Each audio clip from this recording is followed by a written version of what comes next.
కాళేశ్వరం అవినీతిపై judicial commission విచారణ కొనసాగుతుంది. Judicial commission chairman justice PC Ghosh ఇవాళ మేడిగడ్డ బ్యారేజ్ని సందర్శించనున్నారు. ఇవాళ రాత్రి రామగుండంలోనే ఆయన బస చేయనున్నారు. నిన్న మధ్యాహ్నం కోల్కతా నుంచి హైదరాబాద్ చేరుకున్న పీసీ ఘోష్ నీటిపారుదల శాఖ కార్యదర్శి రాహుల్ బుజ్జా, ప్రత్యేక కార్యదర్శి ప్రశాంత్, జీవన్ పాటిల్తో సమావేశమయ్యారు. విచారణ ప్రక్రియకు సంబంధించిన అంశాలతో పాటు మేడిగడ్డ బ్యారేజ్ వద్ద పరిస్థితులపై ఆరా తీశారు. ఆ తర్వాత ఎన్డీఎస్ఏ మధ్యంతర నివేదికపై చర్చించి తదుపరి చర్యలపై దృష్టి సారించనున్నట్లు తెలుస్తుంది.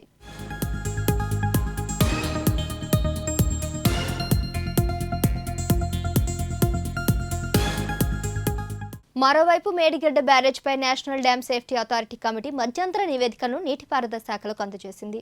బ్యారేజ్కి మరింత నష్టం వాటిల్లకుండా తీసుకోవాల్సిన చర్యలపై మధ్యంతర నివేదికను అందజేసింది. కేంద్ర జల సంఘం మాజీ చైర్మన్ చంద్రశేఖర్ అయ్యర్ నేతృత్వంలోని నిపుణుల కమిటీ ఈ బ్యారేజ్లను పరిశీలించడంతో పాటు నీటిపారుదల శాఖ అధికారులు, ఏజెన్సీలతో చర్చించింది. పూర్తి నివేదిక రావడానికి సమయం పట్టే అవకాశం ఉండడం, వర్షాకాలంలోగా తాత్కాలిక మరమ్మతులు చేయకపోతే బ్యారేజ్కి మరింత నష్టం వాటిల్లే పరిస్థితి నేపథ్యంలో మొదట మధ్యంతర నివేదిక ఇవ్వాలని నీటిపారుదల శాఖ కోరింది.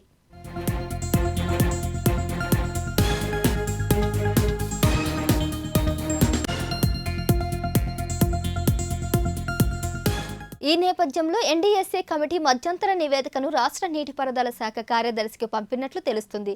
తాత్కాలికంగా చేపట్టాల్సిన పనులతో పాటు తదుపరి ఎలాంటి పరీక్షలు చేపట్టాలో కూడా ఇందులో పేర్కొన్నట్లు సమాచారం.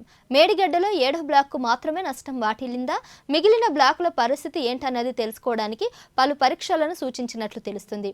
ఇక తుది నివేదికను జూన్లో అందజేస్తారని నీటిపారుదల శాఖ వర్గాలు తెలిపాయి.